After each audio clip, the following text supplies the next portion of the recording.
Good evening, ladies and gentlemen, brothers and sisters, tuned in to Central Praise Radio in St. Kitts. Today, Monday, 26th. Do I have that right? Sorry, Monday 28th July. I'm too happy, I suppose. Monday 28th July 2025. This is another edition of the St. Kitts National Men's Council, coming to you to discuss issues of national importance, matters of local interest. And this evening is no exception. We want to talk to you, share with you about the matter of education in St. Kitts in particular. Some would argue that we should talk about St. Kitts and Nevis. I would say no, because I am aware that to a large extent Nevis operates independently of St. Kitts, and Nevis's system of operations, Nevis's manner of conducting the education enterprise differs, and in some cases pointedly, significantly if you wish, from what obtains on the sister island. And I won't say whether it is for better or for worse. But this evening we want to talk about some aspects of education in St. Kitts. I think most of you would agree that I am fairly well placed and qualified, if you wish, to talk about this matter. I've spent all of my working life, from the time I left school, left sixth form, I started to work as a teacher at Keon High School, and have remained in the field of education ever since, except for a short stint as a diplomat when I was posted at my country's embassy in Cuba. And my experience in education runs the gamut of the education panorama. I started off as a regular untrained classroom teacher. Then I became, of course, appointed in that capacity. Then I became a trained teacher. I underwent the offered 2-year training course at the Teachers Training College, and of course successfully passed that. Then I was trained at, having received that professional training, I moved on to academic training and attended a couple of universities and obtained several degrees.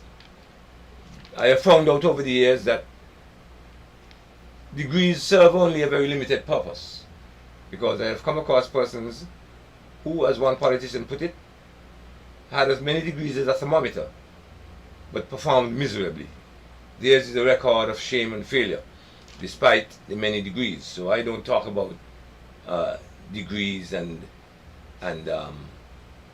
qualifications and so on. I prefer talk about proclivity, aptitude, attitude, performance, and results. So I have been in this sector, the education sector, for all my working life, including conducting many classes at evening. In fact, those evening classes cannot in any way be gainsaid as a major source of my learning, of my teaching, and of my income, because I would not have been able to achieve some of the things I have without the income derived from those many evening classes which I had in Basseterre, in Dieppe Bay, in Molyneux, and in Old Road. Classes were offered in English at O and A level, CXC and Cape, in accounts at O level, in math at O level, in history, sociology, and English at A level or Cape, and of course conversational French and Spanish. These continue today, although on a reduced scale. I have also had the opportunity to serve in several capacities. Apart from a regular classroom teacher, I've been head of department, Department of English and Modern Languages at Monon One High School. And I have been deputy principal, I have been acting principal, I have been an education officer, I acted as chief education officer on several occasions, and then my last post was as senior assistant secretary in the Ministry of Education. All that, during all those years, I continued my evening classes. And where I started off, I can very well recall, with all adults, persons who would have left school, would have vacated the formal school setting. By the time these years arrived, there were many students. In fact, at some point, the number of school-going students surpassed the number of adults who were involved in what we call shadow education. So we want to talk about that. And I want to start off by looking, or continue by looking at some of the hallmarks of the education system in St. Kitts that seem to work. Because many more aspects seem not to work than what obtains otherwise. So, for example, I find that some aspects of SELF, the Student Education Learning Fund, which was set up by then Prime Minister Kennedy Simmons back in 1983, I think it was, the Student Education Learning Fund, which captured a number of elements designed to assist students and their parents in accessing the free education, quote unquote. The expression free education, of course, must be qualified and placed in inverted commas. That will be explained later. Some aspects of the SELF program that works. For example, the lunch program. The program offers a free lunch, sometimes hot, sometimes not so hot, to all students in primary schools and to a number of students in secondary schools. Of course, the secondary aspect came later. But I know that the introduction of the lunch program increased school attendance more poignantly, more pronouncedly in some schools than others. Some students would not attend school or would attend in the morning and leave, and because there was nothing to eat at home, did not bother or could not bother to return in the afternoon. The introduction of the SELF program kind of dented that significantly, and we found that the retention of students for the afternoon session in particular increased significantly. And so the lunch program saw to it that the absenteeism of students, and particularly the boys, was decreased, and we very much appreciated that.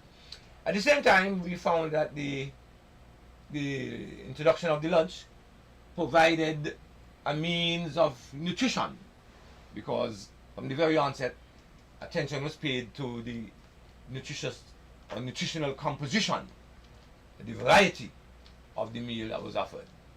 And so the students were able to build their systems up, still growing as they were at the time. So that helped. Of course, there are some drawbacks to that system from day one, and which have become even more acute over the years. And I can just point to one example. There's a lot of wastage. There are some meals that the program offers which some students do not like, particularly soup. It is very obvious that a lot of students, I'm not sure if it's the majority, but a lot of students do not like soup, and they throw away most of the soup. Maybe after taking out one or two pieces of provision or dumpling, as the case may be, or the relish, as we say, they would throw away most of the liquid, and that was very obvious. It was so clear that even the blind could see that students did not gravitate towards the soup. But we, the adults and the government and the nutritionists and the dietitians and so on, we know the value of soup. We know that in one bowl you can pack a whole punch and a whole bunch of nutrients and grown provisions and legumes and so on, which cannot be otherwise served in one meal, right? Where they offer a meal of rice or pasta, as the case may be. But soup does that, and so we encourage parents during PTA meetings to urge their children, threaten them as it were, uh, with no ice cream and no television and so on if you don't eat your soup at school. Not with beating, of course, but provide some incentive for them to eat the soup and disincentives for them not to. Then we had the textbook loan system which was introduced as well, where each student was given a set of textbooks upon entry into his form, and he or she, or he and she, were given possession of these books for the entire year, with the agreement that they keep them in good order and that they use them for the express purpose of helping to perform well in that particular subject area and to study well and to do well at exams, both internal and external. Of course, there are problems with that as well. It was very useful because many parents could not afford, like mine, could not afford, well, I was not, of course, a participant in the SELF program. That took place long after I had left school. But some parents were, I suppose my parents were, when I was going to school, and they could not afford the textbooks. And all of us know that textbooks are not cheap. One textbook could easily run you over $100. And we're talking paper cover textbooks.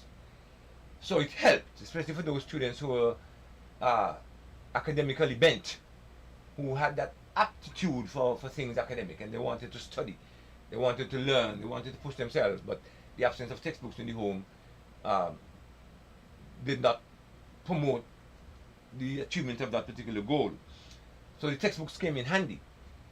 The problems, of course, that arose with that include students not taking good care of the textbooks, including tearing out pages, including using them to shelter from the rain as an umbrella, using them to shelter or as seat cushions to put on the concrete areas of the school to sit on, so that they don't sit on the hot pavement or the hot concrete, right? They would use them sometimes as missiles to throw at one another in a fight. And they would sometimes simply mark up the pages, deface them, paint on them. And although they were expressly instructed that the books belong to the school, with the school stamp inside of it, they still wrote their names in the books. Which means the following year, when we had to take the books from them and pass them to other students, we had some difficulty because a student's name, John Brown, was already inscribed all over the particular textbook. But I think those are two good aspects of the SELF. Another hallmark of the education system that works, and my colleague, member Agard, has entered the studio, and so I'll turn over to him shortly. But we are looking at some of the hallmarks of the education system that appear to work. I find that the hours of the school day are sensible. Right? School starts at 8:30 for students. They go for lunch at 12 or thereabout and return at 1, and then they finish school at 3:30. I find that those are decent hours when I compare them to some other territories where school begins at 7 or 8 and they finish at 1. Then the students are left on their own for a very long period of time before their parents can return from work at 4:30. I find that our hours are sensible, and so I applaud that. What I find amiss is the length of the school year. So the length of the school day is okay, but the length of the school year, and I'm going to talk about that later, I think that needs some revision. I also applaud the fact that there's a common exam for primary schoolers at the end of their 6th year. The end of their final year in primary school is a common exam. And that's a good thing, because they're all entering high school and all being geared towards writing one common CXC, CSEC exam, which means that the content must be uniform as far as possible. The problem with that, of course, is that this exam that is given at the end of the primary school years is designed for mainstream students, so-called mainstream students. And I put it to you today that the majority of our students in primary school, by the time they get to grade 6, they are not mainstream. They are reading and writing and reasoning below the required standard. So here we have 1,000 students, for argument's sake, writing an aggregate of 1,000 students, writing this exam, common to all grade 6 students. It is designed for the mainstream students, those who are of average ability. But of that 1,000 students, maybe only 1 to 200, as low as that. And I'm not going to take that back. As low as 200 maximum are really mainstream. So the other 800 already lost. And they perform badly. Some of them, many of them, far too many, cannot even read the instructions on that exam paper. And it's a common exam. So that the student who is as bright as member Agard, for example, write the same exam as those who might be, who cannot even read nor write, I am a boy. And I've come across an 11-year-old student who could not, 11-year-old boy who could not read nor write, I am a boy. But he has to write the same exam that the fellow who is above average is put to write at the end of grade 6. And both of them are going to high school. The illiterate or semi-literate, as well as the idiot savant. In other words, the one at the very top who understands and assimilates and accommodates information quickly and easily, and the one who is intellectually or educationally, mentally challenged. They write the same exam. So in as much as the fact that it's a common exam, which is commendable, the fact that it is given to every Tutmun and Barai is not. And then finally, as one of the hallmarks that works, I find that the fact that in high school some students are offered some options where instead of being obliged to do 10 subjects from beginning to end, they have some what we call compulsory subjects, and then they have an option where they can choose a language, or they can choose a science, or they can choose a business subject, or they can choose a vocational subject. I think that that's a good thing in essence. The design of that system was to offer to students some alternatives to the core subjects or some additions to the core subjects so that the student can be more all-rounded and he can choose subjects that fit his affinity, fit his proclivity, fit his aptitude. So if he wants to become a scientist, he wants to become an accountant, a businessman, he wants to become a linguist, he wants to become a carpenter, he wants to become a farmer, and so on, he can choose subjects that contribute towards honing that particular skill. When I come back after you hear from Brother Agard, I'm going to talk about what I consider to be some serious areas of weakness in the education system and where we need reform, and what some of the details of some of those suggested reforms. Thank you. Yeah, blessed greetings all. I don't really have much to say. I would be asking you questions actually. Remember, you're the abbot, like in the monastery for education, you know. So good. Right. One of the things I was wondering, like, you know, is like the education system as we have it here in St. Kitts. What is it model of? Which country model are we using in terms of those larger countries, the USA, the England, Singapore? Which country model that, you know, which model are we using? Right. St. Kitts does not subscribe to or has not adopted any particular model.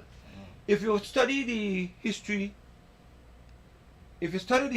of education in St. Kitts, you'll find that in the immediate post-emancipation period, no education was offered by the state.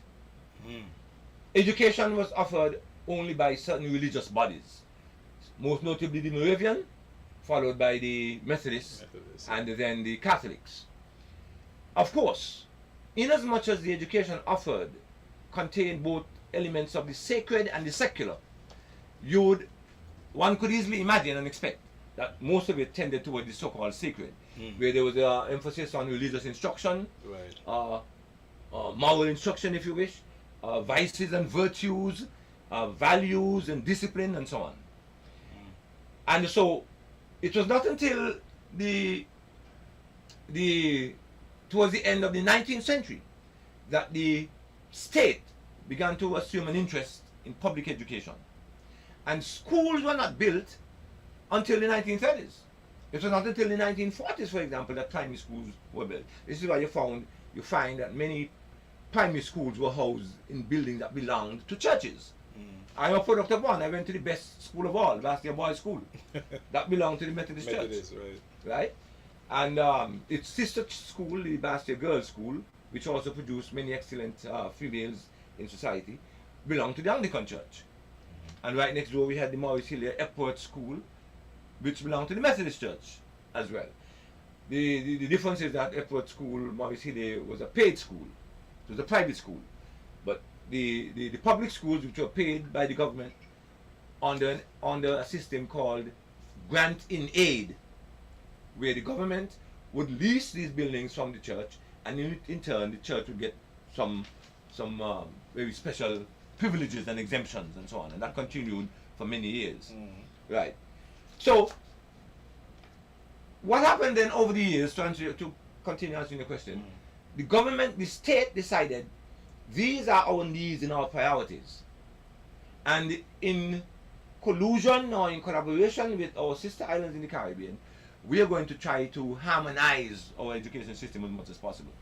So these are the subjects of emphasis that we need. These are the foci, the main points of focus. The foci of the education system must contain the student, and of course we were colonies of Britain, so you must be able to speak the Queen's English. So that assumed prominence and primacy. We were taught standard English, and to this day that is still a relevant matter. Since St. Kitts does not exist in isolation, we cannot focus only on our own dialect, which is not even understood by other islands in the Caribbean, our local dialect. When we say Miam, Pete, and me, no, and how much is you be, and so on, that is not understood by everyone in the Caribbean. We very well know that there are things that the Jamaicans say in their own dialect which we don't understand. We have difficulty understanding, and so on. So there was an attempt of harmonizing the education system throughout the Caribbean. And so we had what was set up, the Organization of Eastern Caribbean States Education Reform Unit, the OERU. And St. Kitts has had one director of that group in Lorna Callender, very very well-read, very intelligent, very erudite lady, if you ask me. She's the only one from St. Kitts who has occupied that post. And so the model that we practice is the Caribbean model, if you wish. Caribbean model. All right. Over the years, we've tried to adopt some of the principles and practices of what obtains in the United States, because in as much as we were a British colony since 1623, when Thomas Warner landed in your precious village, Old Road, in as much as we've been British and we speak English and so on, we are far more influenced by the United States. Right. I guess because of proximity, and because of the power that the United States possesses and exudes, than by Britain. Although we retain a lot of trappings of British, the British way of life. All right. The second question, because you mentioned the boys' schools, right? And I've read some articles where they're saying that some studies were done, I guess, different places, and it seemed to suggest that having the single-sex school actually had higher academic achievement. What would you say to that? Well, I can testify to that, not only because I'm a product of that myself, but I have done studies at the PhD level, if you please, where I examined the role of single-sex education on boys. And I compared that with boys being schooled in a co-educational system. I did not look at girls. That was not my focus, that was not my interest. My interest was to what extent is the education system disenfranchising, marginalizing, failing boys. Is the part of that failure, how great is that failure attributed to co-ed schools? That was my focus, and I found from research, not only in St. Kitts, but I also looked at Haiti and Bermuda. I was advised I had to study a poor country, so-called, and a rich country, so-called. So I chose Bermuda, which had the highest per capita income in the Western Hemisphere, Bermuda, and Haiti with the lowest. It's the lowest, okay. And I found that in all cases, including St. Kitts, which sits in the middle of those two, that where boys are educated in a boys only school, the benefits are tremendous. The benefits are clear. And I have written a number of articles to that effect. And I will be glad to share them in a more detailed way, focusing on just that matter with the public at large. I shared my findings, of course, with my superiors at the time. And I argued against the abandoning of the Bastia Boys School when it was lumped together with the Bastia Girls School and called the Challenge. Right? And we have not seen a recovery of boys doing well the way we did in boys' school since that time. The record is there. So if people don't want to take my word for it, go and pull the files and see how well boys did when Blake and others were at a single-sex school up to when the last set of students who left in 1999. And compare them to the boys on how they performed at B Challenge since that time. I think we're doing a very poor job at collecting Data. Yeah. But the point is, the research not only suggests, the research indicates that we are boys, and this obtains not only in so-called third world developing countries, even in first world countries, even in the Scandinavian countries, which are highly regarded as having the best education systems in the world, right, led by Finland. Even in those territories, where boys in particular are taught by themselves, and in many cases, when boys are taught by themselves, there are far more male teachers than female. Although you still have a lot of female teachers teaching the boys.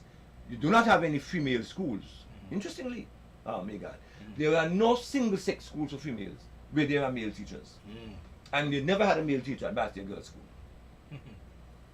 But there were many female teachers at Bastia Boys. So this gender equality Yeah. thing is really just So, a pass. the matter of boys doing much better when they are taught by themselves is clear. The research is clear. The research is unmistakable. The research is consistent. Where boys are taught by themselves, they do much better. And there are a number of reasons why. There are no distractions. They are taught in a boy-centered, boy-friendly manner. Their learning styles are catered to, and so on and all that. Where they're lumped with girls, when they're lumped with girls, they are, all that is now subsumed by the female-friendly, girl-centered style of teaching. So a boy, a male, is obliged to learn in a female-centric environment. Not only because 90% of the teachers are females, but because by its very design, the system is girl focused, and boys are obliged to sit and absorb that. No wonder we have a lot of them turning out to be not so masculine in their outlook and in their behaviors. So let me ask you this in the line, because I know we don't do well with collecting data, but when decisions are made to, abandon certain concepts and ideas and so on, what are they based on? Just people's ideas, or what are they based on? It is not research driven. It is not data grounded. It is not founded on facts. It is whimsical. It is capricious. It is unilateral. And I have had problems with my superiors because I have argued against that. It is not, when government, for example, we just had a change in government 3 years ago, and we found that one of the first things that the Minister of Education did was to change the school rules to allow boys to wear their hair as they please. Ask any principal. I challenge you, and I challenge any of the members listening to Central Page Radio this evening, to this Men's Council discussion. Ask any high school principal in particular if the system of discipline, of obedience, of attention to detail, of being on task, of performing, of being focused, if any of those plus more has increased, has improved as a result of boys wearing their hair. So I believe that universally they will tell you things have gotten worse. Because no discussion was held, no research was accessed or done, no expert opinion was obtained, no theory was examined. But sometimes politicians do things because they believe that that's going to make the electorate like them. It's going to make them popular among the people. But they do not pay attention to the effect it's going to have on that particular sector. So do you believe that the general public at large, basically the parents, that they're not demanding like for excellence or what really works, but and mind you, this would be a product of the education system that was before, that evolved to where it is now. So if the case is that we have evolved to a point where we don't care about the academic achievement, except for people who like are competitive, like to say, well, oh, my child passed 17 subjects and my child passed 15 subjects. You have that little competitiveness going on somewhere, but not so much grounded in whether or not the child is truly educated.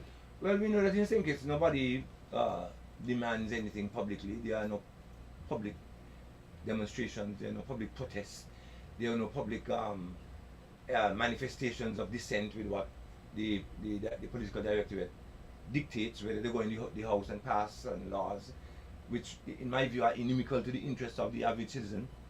Neither the church, nor the business community, nor civic society, nor non-government, nobody gets up and parades with placards and hits the street and says this is wrong. As you find happening, just happening in Antigua, happening in Dominica, happening the same place, it happens all over the Caribbean except in St. Kitts. The only time you find something akin to a demonstration is something political. Yeah. Something to do with the nasty, dirty political tribalism that we have here. But when it comes to matters of real import, to do with cost of living, to do with price of goods, to do with education, to do with health, to do with all these problems which we have, crime, nobody hits you and demonstrates. Right. So parents do not, they just take what is given to them glibly. As people like this say, we talk for 9 days and then hush. Politicians in St. Kitts are aware of that. Yeah. And so they go about doing a whole heap of things which they know. I mean, look how much we talk about how the ministers are traveling up and down without accounting to the public when they come back as to how much it costs, where they went, why it had to be they who went and not any subordinate functionary.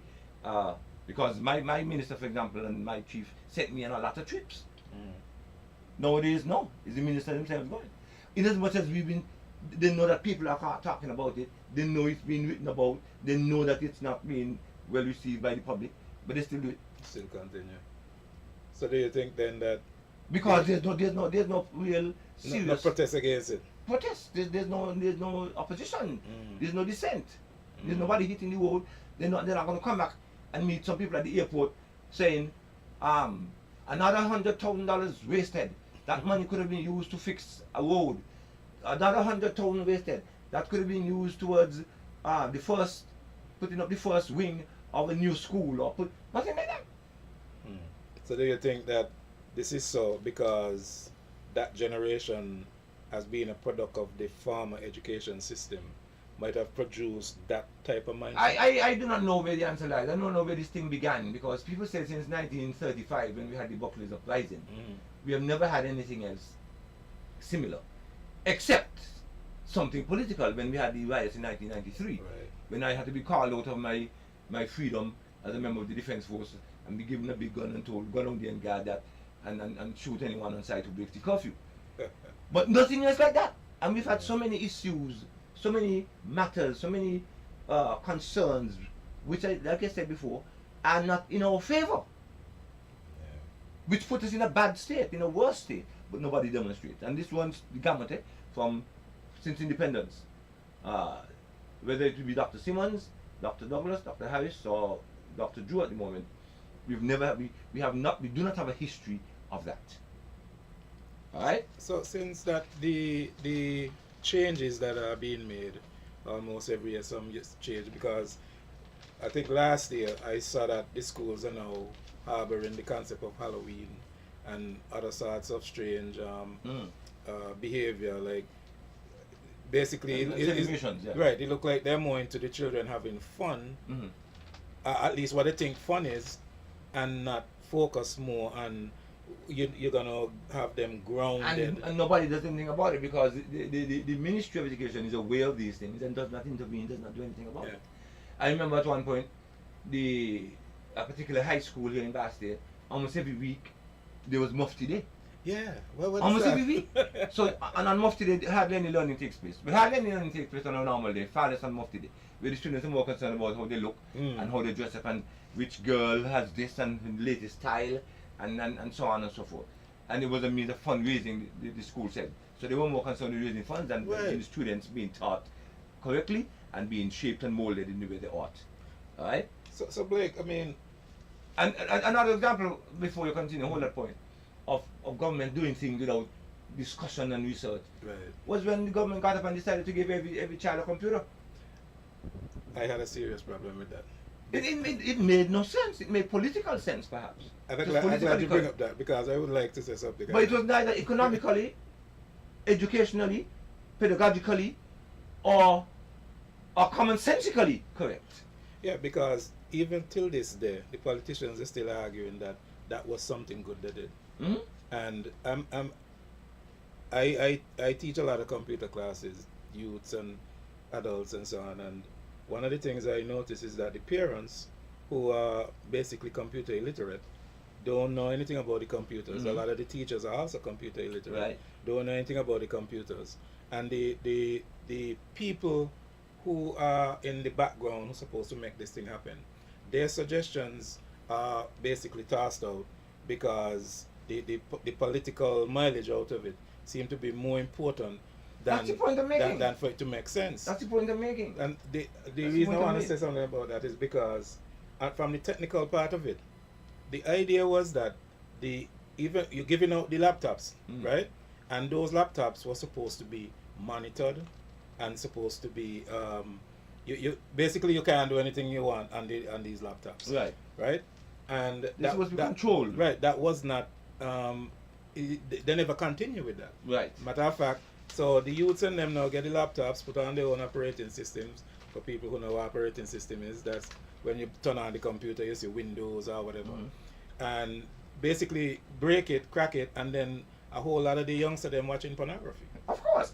Well, So I want to know like how still today people are thinking, because one of the things I noticed as a person who used to teach computer classes, computers was never really something lacking in St. Kitts. exactly. Because Exactly. I used to repair And the people's students computers. were not computer illiterate. Right.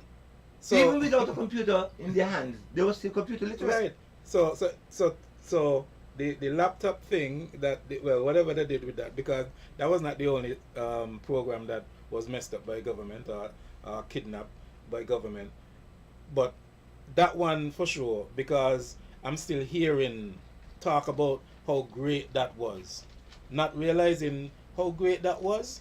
That led a lot of the children today But I want to to go more into pornography. I wanted to challenge whoever here said that, to ask them to show you, to explain to you what are the manifestations of the greatness of that program. How is that greatness exhibited? What are the what is the proof that it was a Right. great thing? Ask them to show you. What data is What there? was the proof? Yeah, you're What is the right. proof that it was a great thing? Now you can show them, and I can show them if you want. You can call me up whenever you are after that. Where it was not a great thing. I can show where it was a misstep, if you wish. Yeah. Let them show you the proof that it was a great thing. And let them call names and give figures and statistics. During COVID, teachers trying to get work done, work to their students and what's not, and you could mind you the laptop program gone that long, and if you see these sorts of nonsense that the teachers then were doing in terms of moving work from their end to the students' end, pure nonsense, like taking a snapshot with the phone and WhatsApping it and stuff like that. And they saw, mind you, we're talking about a laptop program that was so great Yes. that now teachers are taking snapshot of paper and sending work to their children. That was the time to show the greatness. Exactly. That was the time to show the So greatness. that's what I'm saying. So you could see clearly the program did not bring any good to the table, because the COVID actually exposed The weaknesses. that The folly of it. so But government doesn't listen. And we know the kind of advisors some governments have, and including this one. We want to know why are they insisting on listening to these people, these single individuals, these single advisors, 2, 3, 4, 5, 10. when the general public at large is making it clear that what they are doing is not acceptable. But let me, I realize the time is going so fast because we have to finish at 8 o'clock. I want to go through quickly what I think are some major areas, and whoever is listening, please record this and let the Minister of Education and the government, the cabinet hear it.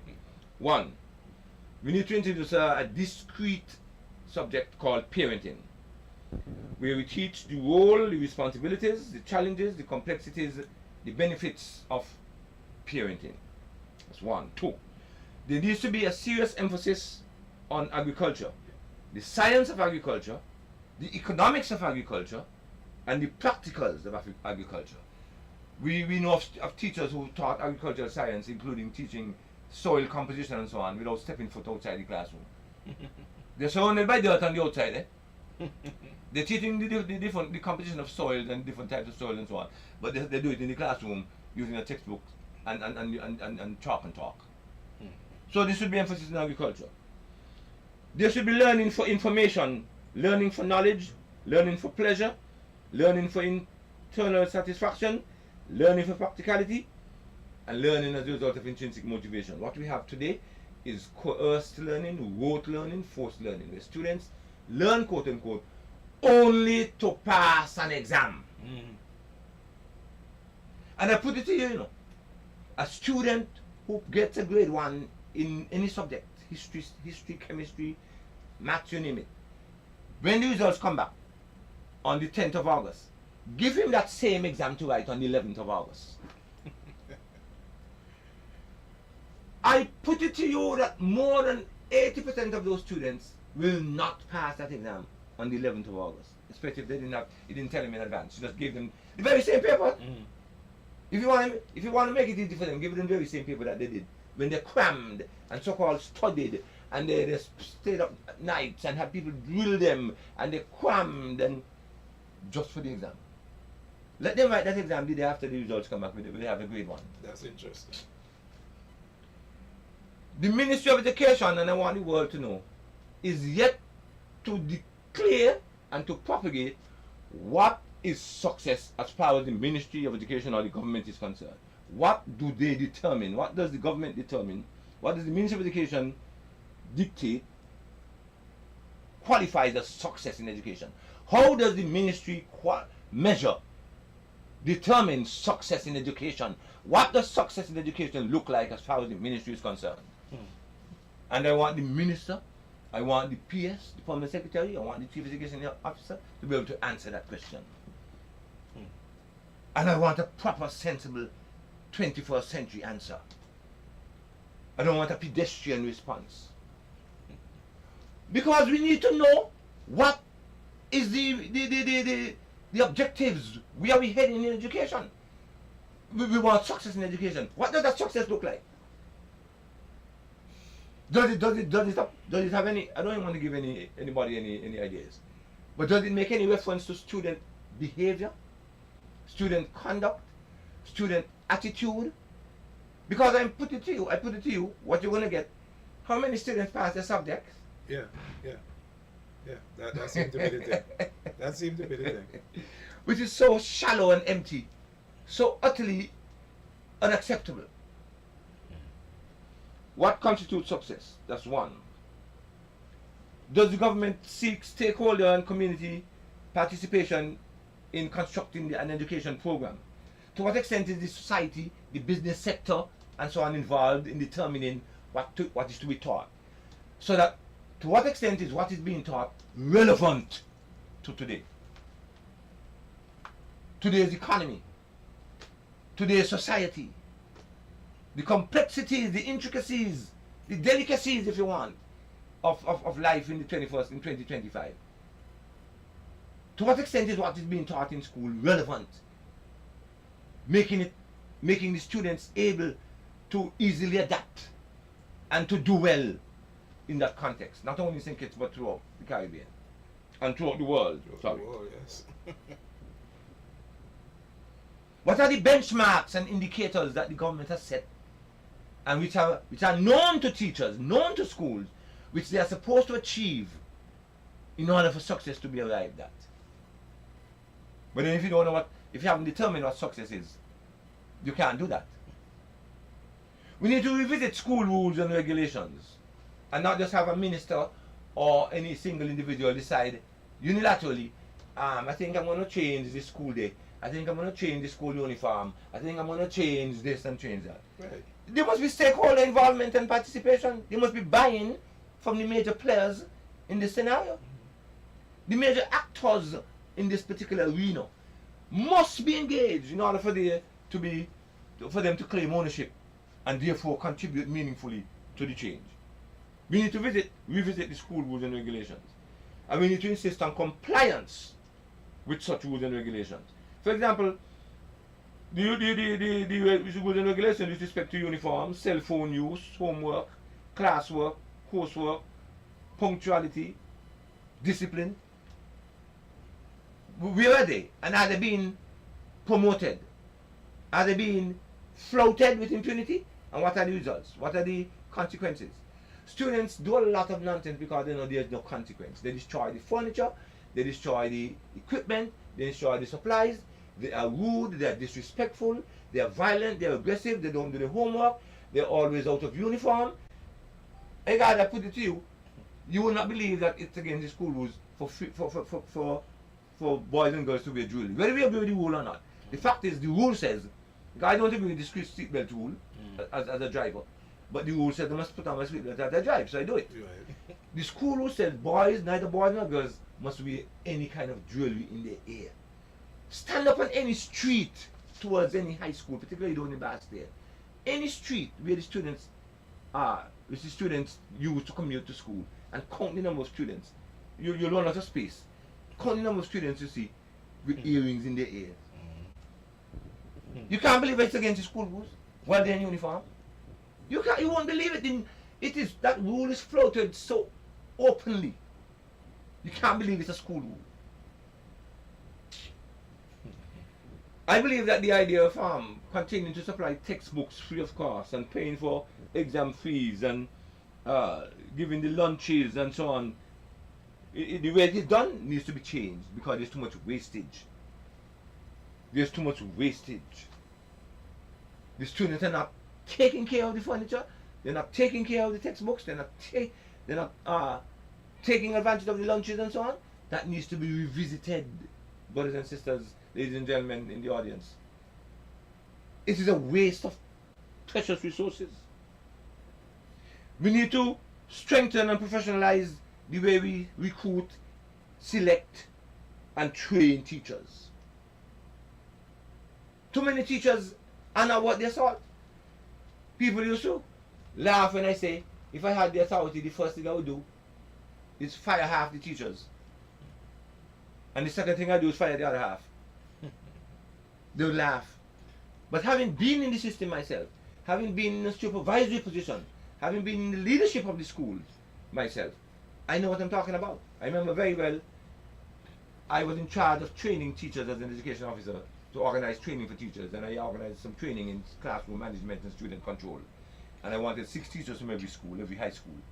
When I told a particular principal of a particular high school I want 6 of his teachers to be trained in student control and classroom management, he said, "Hey, Blake, I'm sending all of mine." He said he's sending all his over 70 something teachers, and I only needed 6 because they were doing such a poor job. Never forget that. At one of our major high schools in Bastille. Yeah. So we need to be careful, strengthen and update the system, the process by which we select, recruit and train our teachers.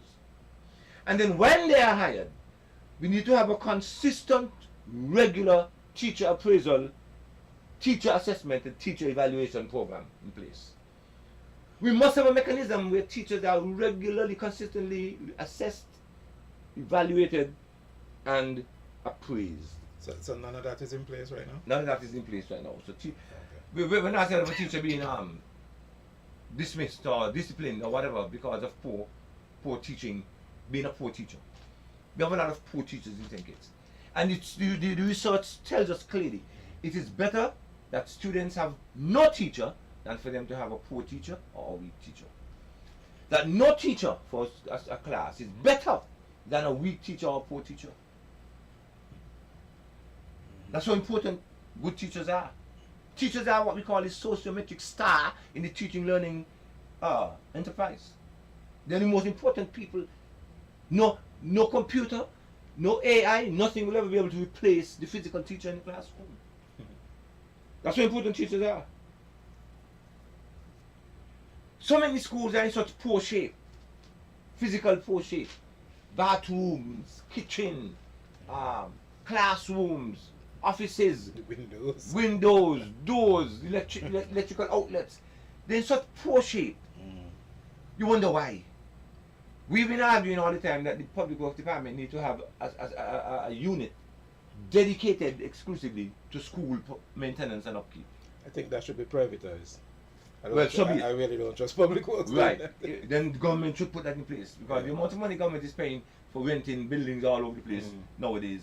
I mean, every ministry is in a separate building, you know. So we're talking about maybe 30 to 40 different premises being rented on a monthly basis. Yeah. If government wants to really save on money, they have a lot of land, including some areas of Bastia. They build a center that accommodates, if not all, the vast majority of ministries centralized in one location, and a lot of the money that will be saved from rent could go towards paying a private company to constantly and properly upkeep and maintain our public buildings. Right? No, government buildings in general, but for schools in particular, because no other government facility, no other government institution has so many clients as schools. You're right. And at that age range. That's why Bastia has got a problem. Yeah, The girls were throwing the sanitary pads in the bathrooms. Throwing the sanitary pads in the toilet bowls. Clog up the toilet. Right. You don't find that as a regular thing in other government offices. Maybe here and there. But in the high schools, it's a norm. The girls will just throw the things in there. Yeah, I think the maintenance should be But private. the boys, the students at that age range between 13, when they're just moving out of puberty, pre-puberty into puberty, and just becoming more independent as teenagers, they begin to try all kind of things to test the teacher's authority and the teacher's patience. They swing on doors, they break down windows. And by the way, that's not a universal phenomenon, because that does not obtain in Barbados. You go to high school in Barbados, they look as though they were built yesterday. Not one broken window, not one window pane missing, not one hinge missing from a door. But in St. Kitts, why? Because there's no penalty. And so when I, as acting principal at one time, took a student in and said, hey, why you throw the Formica off the top of the desk? He had no excuse. I said, take home the desk is now yours. You're not going to come back to school except you bring a new desk. Of course, I was overridden by the ministry. But I told the student, carry home the desk is yours. Let me call the major hardwares now in front of you and quote their prices, and you and your parents will decide which one is the cheapest, which one you want to go and get. But don't come back to school except you bring in the desk. You had no right to destroy government property. That was my style. And I would not have let him back in except he bought the desk. But then I'm not my own boss, as it were, and I was overridden. We need to end we need to end automatic promotion. Where I have a godchild, for example. I have a godchild. I have a number of godchildren. I have 13 godchildren. One of them is just moving up from one grade to another. And I was looking at his report card. His performance is dismal. I'm sorry I wasn't here during the entire school year to help him out and so on. But it's an abysmal record that he has produced. And he's been promoted. Where he passed 2 subjects, barely passed, the pass mark is 60%. He barely passed 2 subjects out of 10. And he got, in some subjects, he got 12%. In one subject, he got 1%. And he's been promoted. Now, how could you promote a child from one grade to another when clearly he has anything but mastered the work at that level? Why are you sending him up for? Why are you sending students to high school from primary simply because they're 12 years old?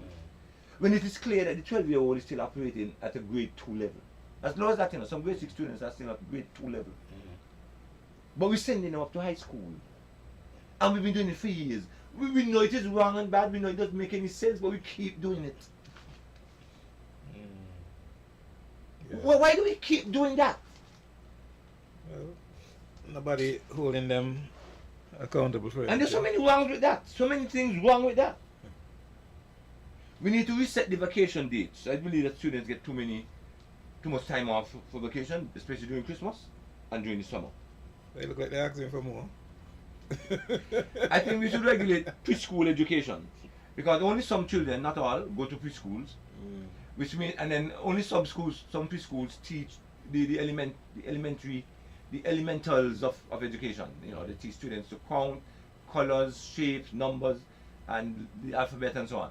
Others don't do that. They simply let the students run around and play non-stop. Now we know the importance of playing. But this means that when they all be together now in the primary school, in kindergarten, somehow we're ahead of others. And it's a gap which can never be bridged because the children are not going to be taught by their parents at home. That's why we need parents in the school. So this gap continues. So the only time students are in school together is in kindergarten and maybe grade 1. But then some go up to 2A, while some go to 2B, and some go to 2C. And by the time we get to grade 6, 1 or 2 are able to go to high school, ready for high school. Vast majority, they really should be back in grade 2. So we need to regulate preschool education. There's need, of course, to reintroduce local history and culture, and some form of moral instruction, which is what the churches used to offer earlier.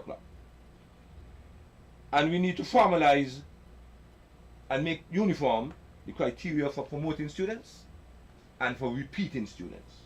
And I believe that the way my godchild just performed clearly is a case for repeating. He should be repeating that form to strengthen his capacity to absorb, to assimilate and accommodate information so that he can be better able to master the concept at that level so he can move on to the other level next year.